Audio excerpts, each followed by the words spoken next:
Welcome. अच्छा, ये हमने स्क्रिप्ट कनेक्ट कर लिया, ठीक है। index.js की फाइल कनेक्ट कर लिया। अब यह index.js है। यहाँ पे हमने क्या करना है, अगर मुझे इस एलिमेंट को या इस टैग को गेट करना है तो इसके गेट करने के डिफरेंट प्रोसीजर्स होते हैं, ठीक है। एक प्रोसीजर तो ये होता है कि आप कर सकते हो document dot gate element by ID. आप थ्रू आईडी भी पिक कर सकते हो चीज को। एक होता है document dot gate element by class name. आप क्लास के थ्रू भी एलिमेंट को पिक कर सकते हो। एक होता है document dot gate element by tag name. आप टैग नेम के थ्रू भी गेट कर सकते हो, ठीक है। एक होता है डॉक्यूमेंट डॉट क्यूरी सेलेक्टर।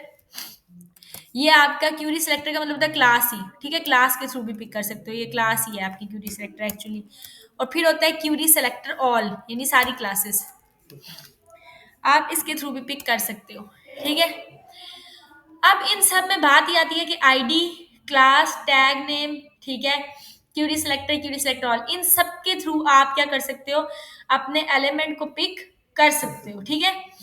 और हम लोग अब यहाँ पे आके देखेंगे कि आप इन्वर्टेड कोमास के अंदर आकर अपनी आईडी देते हो, ठीक है। इसको कॉपी कर लेते हैं, पेस्ट हेयर, ठीक है, paste it here, here and here as well, ठीक है। तो ये आ गई, ठीक है। अब यहाँ पे ये सिंटेक्स है, ठीक है। हम करते क्या है कि मैं इस पूरी चीज को कॉल करने के लिए सिंपल ये काम कर लूँ कि मैं इसको किसी वेरिएबल में डाल दूं। और वेरिएबल आपके पास क्या है, मतलब आप एक कंटेनर में डाल रहे हो, ठीक है। एक बॉक्स में डाटा डाल रहे हो जिसका कोई नेम असाइन कर देंगे, ए हो गया, बी हो गया, व्हाटसएवर। ये यहाँ पे मैं दे दूँ ABC, ठीक है। वेरिएबल की डिक्लेरेशन के लिए आपको ये चीज पता होनी चाहिए कि ये कभी भी नंबर से नहीं स्टार्ट होता, ये एरर आ जाता है, ठीक है। नंबर से स्टार्ट नहीं होता, ठीक है, डॉट से स्टार्ट नहीं होता, ऐसे किसी भी चीज से, हैश, ठीक है, नहीं स्टार्ट होता। हाँ, ऐसे आप हाइफन दे सकते हो, ठीक है, सिर्फ हाइफन दे सकते हो आप। बाकी ये है कि आप ABC के बाद जो मर्जी दो वो काम करता है, लाइक 3 2 दो या जो भी दो, ठीक है। तो वेरिएबल की नेम जो है ना डिक्लेयर करने के लिए चीजें याद रखनी चाहिए। बाकी आप नेम कोई भी दे सकते हो। तो मैंने वेरिएबल को एक नेम असाइन कर दिया, इसको भी मैं इन सब के कोई ना कोई नेम्स असाइन कर लेती हूँ। मैं इसको भी ताकि मैं बजाय बार बार ये कंप्लीट कॉल करूँ, मैं A और B को ही कंसोल पे शो करा लूँ, ठीक है, नाम से उसके पिक कर लूँ। अब वेरिएबल है C, बना दिया। यहाँ पे आती हूँ, मैं आके दे देती हूँ वेरिएबल D। और यहाँ पे आके मैंने कहा लेट्स से वेरिएबल E, ठीक हो गया। ये डिफरेंट वेरिएबल्स हैं। अब अगर मैं यहाँ पे कंसोल के ऊपर आके कॉल करूँ इस ए को, तो अगर इस ए को मैं इन्वर्टेड कोमा में कॉल करती हूँ तो इन्वर्टेड कोमा में जो चीज आप लिखते हो वो एज इट इज ब्राउजर के ऊपर प्रिंट हो जाती है। फॉर एग्जाम्पल मैं यहाँ पे आती हूँ, मैंने कंसोल पे ए लिखवाया हुआ है, तो ये मुझे क्या दिखाएगा, ये मुझे ए शो करा देगा। यहाँ पे एक मिनट, वो कह रहा है एम्प्टी है, पहले तो हम इसमें कुछ डाल लेते हैं, ठीक है। यहाँ पे मैं आके इसको आईडी भी दे देती हूँ। लेट्स से मैंने इसको आईडी दे दी ABC, मैं क्लास दे देती हूँ इसको XYZ, ठीक है। टैग का नाम क्या H1 है। अब यहाँ पे बाय आईडी है, तो आईडी यहाँ पे मैंने क्या साइन की हुई है, ABC। तो मैं यहाँ आके क्या आईडी लिख दूंगी, ABC। क्लास वहां पे मैंने क्या असाइन की हुई है, XYZ, क्लास, क्लास XYZ है, ठीक है। तो यहाँ पे आ जाएगा XYZ, ठीक है। टैग का नाम क्या है, H1, हाँ। अच्छा, क्यूरी सेलेक्टर क्या करता है, ये आपकी क्लासेस को पिक करता है, क्यूरी सेलेक्टर भी, क्यूरी सेलेक्टर ऑल भी। तो यहाँ पे मैं क्लास का नाम दूंगी, क्लास का नेम क्या है XYZ, दोनों में दूंगी। लेकिन यहाँ पे आप query selector, query selector all में डॉट के साथ देते हो, क्योंकि क्लासेस डॉट से एक्सेसिबल होती हैं, तो इनके साथ डॉट लेना गाना जरूरी है, वरना वो एरर दे दिया। अब मैंने यहाँ पे इसको सेव किया, तो कंसोल के ऊपर क्या आएगा, ये देखिए कंसोल पे लिखा हुआ है A। उसने मुझे वो एलिमेंट को पिक नहीं किया, एज इट इज मैंने A लिखा तो A आ गया। मैं इसमें आके कुछ भी लिख दूं वो एज इट इज लिखा हुआ शो हो जाएगा, क्योंकि ये मैंने जो प्रिंट करवाया है ये आपकी है एक स्ट्रिंग, ये देखें, ठीक है। स्ट्रिंग का मतलब ये होता है कि जो भी चीज आप इन्वर्टेड कोमा में लिखते हो वो आपकी स्ट्रिंग डाटा टाइप होती है, ठीक है। और वो हमेशा एज इट इज लिखा हुआ शो हो जाता है। तो अगर मैं वेरिएबल को कॉल करना चाहती हूँ, मतलब मैं चाह रही हूँ कि ये एलिमेंट पिक हो जाए ABC वाला, तो मैं A सिंपल लिखूंगी, ये अब मेरा वेरिएबल कॉल हुआ है, समझ आई। अब मैंने वेरिएबल कॉल किया, तो अब मेरे पास जो वेरिएबल में पड़ा हुआ है विच इज मैंने आईडी के थ्रू एलिमेंट को पिक किया, तो वो पिक हो गया है, समझ आई। यहाँ पे अब मैं यहाँ पे आके आईडी के थ्रू तो पिक कर लिया, मैं बी दे देती हूँ, ठीक है। जब मैंने यहाँ पे बी दिया तो यहाँ पे क्या होगा, ये देखें, ये मेरे पास एलिमेंट नहीं आया। अगर मैं इसको एक्सपेंड करूं तो इसके साथ लिखा हुआ है 0। इस बात का क्या मतलब है, इस बात का ये मतलब है क्योंकि क्लासेस सेम नेम की हो सकती हैं, सेम नेम की मल्टीपल क्लासेस हो सकती हैं, तो ये आपसे पूछेगा कि भाई कौन सी वाली क्लास को पिक करूं, ये तो बताओ, ठीक है। रूल्स ये कहते हैं। तो आपको क्योंकि बाय डिफॉल्ट ये सबसे पहले पड़ा हुआ है, इट मींस कि इसका इंडेक्स सबसे पहला होगा, तो इंडेक्स नंबर स्टार्ट हमेशा 0 से होता है। इट मींस कि इसका इंडेक्स क्या है, 0 है, तो मैं यहां आके इसका इंडेक्स नंबर मेंशन करूंगी लाइक दिस 0, ठीक है। मैं अब 0 दे दूंगी, अब मेरे पास ये पिक हो जाएगा, ठीक है। एक मिनट में फिर, एक मिनट, हमने गलत दे दिया है मेथड, ये बाहर आके इस तरह देते हैं, ठीक है। 0 राउंड ब्रैकेट्स के बाहर ये आ गया, पिक हो गया, समझ आ गई। तो हमने यानी कि क्लास के केसेस में इंडेक्स नंबर मेंशन किया, आईडी के केसेस में इंडेक्स नंबर मेंशन करने की जरूरत नहीं थी, ठीक है। Okay, in case of tag name, same name के मल्टीपल टैग्स हो सकते हैं, ठीक है। तो यहां पर भी क्या आएगा, इंडेक्स नंबर। अगर मैं सी दे दूंगी,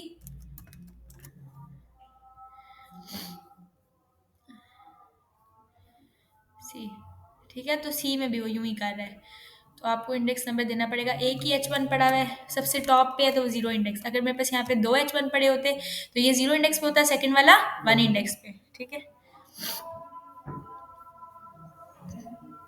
एक मिनट जान,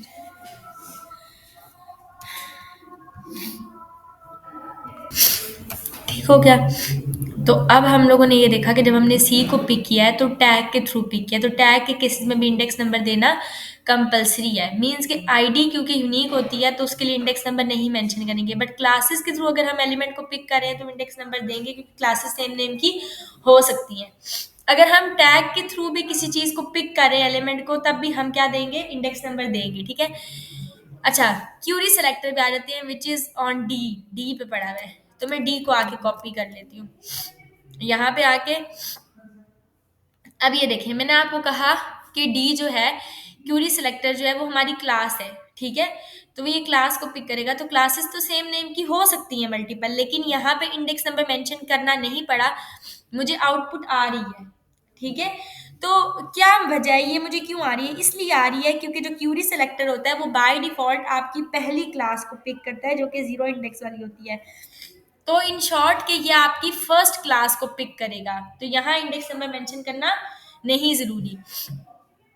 in case of Curie selector all, ठीक है, ये आपकी सारी की सारी क्लासेस को पिक कर लेता है, ठीक है। तो यहाँ इंडेक्स नंबर मेंशन करेंगे कि कौन सी क्लास, तो 0 वाली है, देन ई, हाँ ई दे दूंगी। 0 से लेके 5 तक नंबर्स होते हैं, 5 तक नहीं होते, अनलिमिटेड है, 0 से सो ऑन, हाँ, बस 0 स्टार्टिंग पॉइंट है, ठीक है, जितने भी एलिमेंट्स होते हैं। तो यहाँ पे आपके पास इस तरीके से, अच्छा ये वेरिएबल्स हैं आपके पास, वेरिएबल्स मींस कंटेनर जिसके अंदर आप डाटा स्टोर करते हो, जैसे ए में स्टोर किया ये चीज़, बी में स्टोर किया, ठीक है, ये आपके पास ये आ गए। फिर हम एक काम करते हैं, आपको मैंने लास्ट क्लास में बताया था कि ए का टैग जो है वो क्लिक के लिए यूज होता है ना, मैं यहाँ पे आके कह देती हूँ क्लिक मी, तो मैं इसके अंदर आके जो भी लिंक दूंगी, ये एक एंकर टैग है, मैं इसके ऊपर क्लिक करके जहां भी रीडायरेक्ट होना चाहती हूँ, फॉर एग्जांपल मैं यहाँ पे आके कह देती हूँ कि मुझे मैप्स पे जाना है, ठीक है, तो मैं इसको कट कर लेती हूँ और href में मैं आके ये मैप्स का लिंक दे देती हूँ, तो मैं इस पर जैसे ही क्लिक करूंगी मैं मैप्स पे चली जाऊंगी, ठीक है। तो मैंने जैसे ही क्लिक किया मैं रीडायरेक्ट होगी टुवर्ड्स मैप, ठीक है, गूगल मैप पे। अब मैं ये चाहती हूँ कि मैं इसको क्लिक ना करूँ, विदाउट क्लिक किए ही ये डाटा परफॉर्म हो जाए, तो जावास्क्रिप्ट के अंदर क्लिक का मेथड है जो उसको ऑटोमेटिक क्लिक करवा देता है, आपको क्लिक करने की जरूरत नहीं पड़ती। पर उसके लिए मुझे क्या करना पड़ेगा, सबसे पहले तो एलिमेंट पिक करना पड़ेगा ना, ए है, ए को मैं किसी भी तरीके से पिक कर सकती हूँ, आईडी, क्लास, ठीक है, किसी तरीके से टैग के नाम के साथ। अभी मैंने आईडी नहीं दी, मैं टैग के साथ ही पिक कर लेती हूँ इसको, तो मैं यहाँ पे लिख दूंगी document dot gate element by tag name, tag का नेम है ए की एंकर टैग है जो कि 0 इंडेक्स के ऊपर मौजूद है। तो मैं यहाँ पे आके इसको पिक कर लूंगी। सबसे पहले लॉग करा लेते हैं एफ, जस्ट टू चेक कि एफ आ भी रहा है या नहीं आ रहा, मतलब गेट हुआ है या नहीं। पहला प्रोसीजर ये होता है, एलिमेंट को पिक किया करें, चेक किया करें गेट हुआ है या नहीं हुआ। तो ये गेट हो गया है। अब मैं इसके ऊपर क्लिक करवाना चाहती हूँ ऑटोमेटिकली, तो मैं यहाँ पे ही आके लिख दूंगी डॉट क्लिक। ये क्लिक का बिल्ड इन मेथड है, बिल्ड इन फंक्शन है। मैं यहाँ क्लिक नहीं करूंगी, ये देखिए मैंने इसका यूआरएल कॉपी कर दिया। मैं इसी पेज को रीलोड करूंगी, ये ऑटोमेटिकली क्या करेगा, ये देखें क्लिक करवा के उसको मैप पे ले गया। मैं फिर आती हूँ, मैं ये आगे यूआरएल देती हूँ, इंटर करती हूँ, ये फिर से क्लिक करवा के मैप पे ले गया ऑटोमेटिकली। समझ आ रहा है? मीन्स कि मैं उसको वो नहीं कर रही हूँ, ये खुद ही उसको क्लिक करवा रहा है क्लिक के मेथड के साथ। ठीक हो गया? तो ये आपके पास जो है ये फंक्शनैलिटी परफॉर्म करवाता है क्लिक का मेथड। फिर आपके पास होता है कंसोल डॉट वार्न। ये क्या करता है, वार्निंग जनरेट करवाने के लिए होता है। मैं यहाँ पे आगे लिख दूंगी वार्निंग हेयर। ये आ जाएगी क्या, कंसोल के ऊपर आपको वार्निंग शो हो जाएगी, ये देखें। ठीक है, अगर मुझे एरर जनरेट करवाना है तो मैं यहाँ पे लिखूंगी कंसोल डॉट एरर और यहाँ पे आके एरर जनरेट करवा दूंगी। ठीक है, तो यहाँ पे एरर आ गया। ठीक हो गया, वार्निंग जनरेट की मैंने, एरर जनरेट किया। अब आपके पास फॉर एग्जांपल, अच्छा वार्निंग और एरर आ गया आपके पास। अब मैंने क्या करना है, मुझे अलर्ट जनरेट करवाना है, तो उसका मैंने आपको सिंपल मेथड बताया था। आप अलर्ट दोगे इस तरह और इसमें जो भी आके अलर्ट देना है वो दे दोगे। ठीक है, अब अगर मैं यहाँ पे लॉग करा लूँ, मैं कह दूँ लेट से मैंने एक वेरिएबल लिया ए, उसमें मैंने आके स्टोर करवा दिया 23। ठीक है, एक वेरिएबल लिया मैंने बी, उसमें आके मैंने 32 दे दिया। ठीक है, तो मैं कोई परफॉर्म करना चाहती हूँ ऑपरेशन, तो मैं अगर यहाँ पे आके लिख देती हूँ ए प्लस बी, तो ये सम होगा, ये सम नहीं होगा। क्यों नहीं होगा, वो कह रहा है 2332, उसने 2032 को जोड़ दिया है। ठीक है, इसलिए उसने जोड़ दिया है, द रीजन इज के आपके पास जो है वो ये स्ट्रिंग है, और स्ट्रिंग कभी भी आपस में ऑपरेशन परफॉर्म नहीं करवाती, वो एज इट इज लिख देती है। नंबर जो डाटा टाइप होती है वो आपको हमेशा क्या करती है, आपके पास यानी कि काम करती है। तो अब मैंने इसको नंबर में ले लिया है, तो यहाँ पे आ जाऊंगी मैं, 55 बन गए। सी मीन्स कि आप कोई भी चीज़ जो ऑपरेशन परफॉर्म करवाना है या अगर वेरिएबल कॉल करना है तो आप उसको विदाउट इन्वर्टेड कोमा ही दोगे। इन्वर्टेड कोमा हमेशा सिर्फ और सिर्फ उस जगह पे दोगे जहाँ पे आपको स्ट्रिंग देना है, यानी कि एज इट इज आप कुछ लिखिए और वो प्रिंट हो जाए। जैसे मैंने यहाँ पे वार्निंग हेयर लिखना था, एरर हेयर लिखना था। ठीक है, तो ऐसी चीज़ों के लिए आप क्या दोगे, इन्वर्टेड कोमा में दोगे, अदरवाइज इन्वर्टेड कोमा में नहीं दोगे। ठीक है, बाकी यहाँ पे हमारे पास जो है वो बेसिकली जावास्क्रिप्ट के अंदर हमारे पास होती है डाटा टाइप्स। ठीक है, हमारे पास दो किस्म की डाटा टाइप्स होती हैं। एक होती है हमारे पास प्रिमिटिव डाटा टाइप्स, हाँ हाँ प्रिमिटिव डाटा टाइप्स होती हैं, और एक होती है हमारे पास नॉन प्रिमिटिव डाटा टाइप्स। ठीक है, प्रिमिटिव डाटा टाइप्स में, अच्छा डाटा टाइप्स होती क्या है, नॉर्मल प्रोग्रामिंग लैंग्वेज के अंदर डाटा टाइप्स, अगर मैं सी प्लस प्लस की फॉर एग्जाम्पल बात करूँ तो सी प्लस प्लस में सिंटेक्स ही होता है, आप सबसे पहले लिखते हो डाटा टाइप। ठीक है, फिर आप देते हो वेरिएबल का नेम, फिर इज इक्वल टू जिस तरह का डाटा यानी कि जिस तरह की टाइप होती है उसी तरह का डाटा यहाँ स्टोर करवा देते हो। अगर मैंने मीन्स के यहाँ लिख दिया है स्ट्रिंग, वेरिएबल का नाम दे दिया है ए, ये कुछ भी दे सकते हैं। ठीक है, तो क्योंकि स्ट्रिंग डाटा टाइप है तो इसके अंदर स्ट्रिंग ही आएगी कि दिस इज अ स्ट्रिंग या व्हाटएवर। ठीक है, यही आएगी। अगर मैंने यहाँ पे आके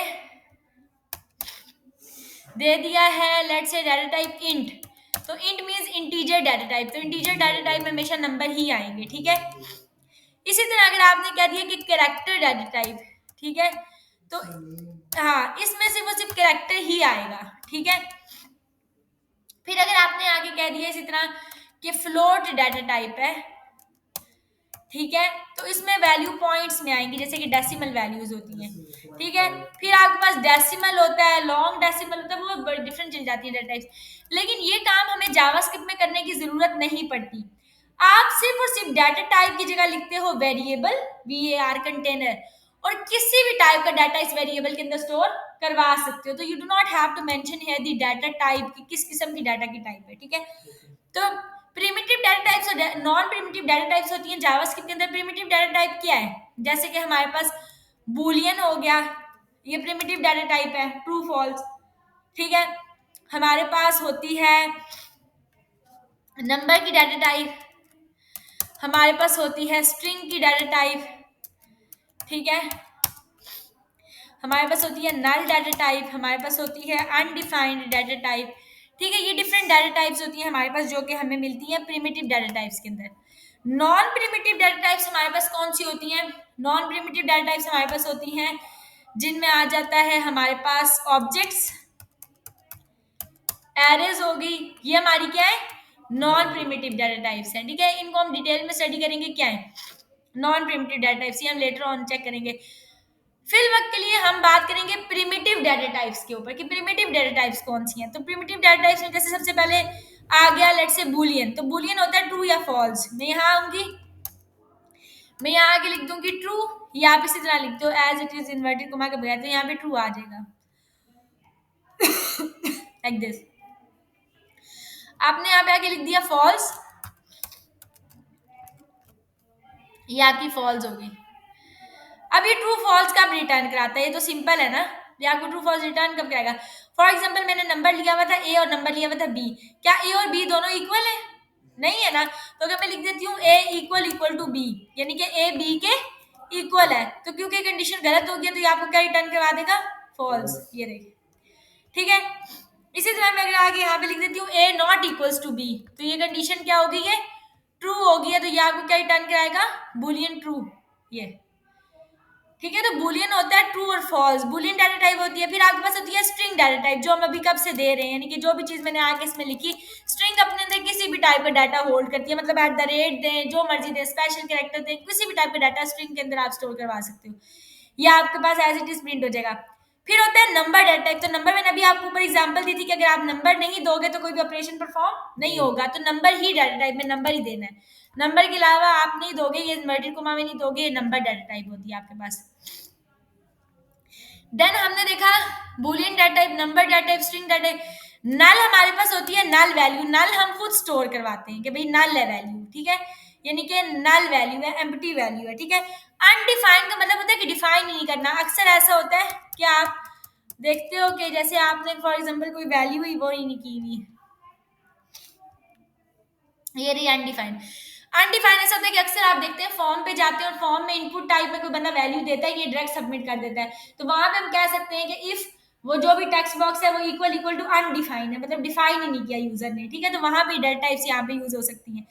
एरेज और ऑब्जेक्ट्स एक लंबा टॉपिक है, वो नेक्स्ट में डिस्कस करेंगे, लेकिन जो बेसिक आपके पास प्रिमिटिव डाटा टाइप्स होती हैं वो हमने डिस्कस की हैं कि क्या होती हैं, ठीक है। इसके बाद बेसिक कुछ ऑपरेशंस हैं, arithmetic operations, assignment operators, logical operators, ठीक है, वो हम नेक्स्ट क्लास में फर्दर डिस्कस करेंगे कि अरिथमेटिक ऑपरेटर्स क्या होते हैं, असाइनमेंट ऑपरेटर्स क्या होते हैं और उनमें डिफरेंस क्या होता है। लेकिन ये बिल्कुल बेसिक था कि हमने देखा कि ओवरव्यू के किस तरीके से एलिमेंट्स को पिक किया जाता है और data types, primitive data types कौन सी होती हैं, रेफरेंस डाटा टाइप्स, या हम नॉन प्रिमिटिव डाटा टाइप्स जो है लेटर ऑन देखेंगे इन अनदर सेक्शन। समझ आ गया आपको लीज?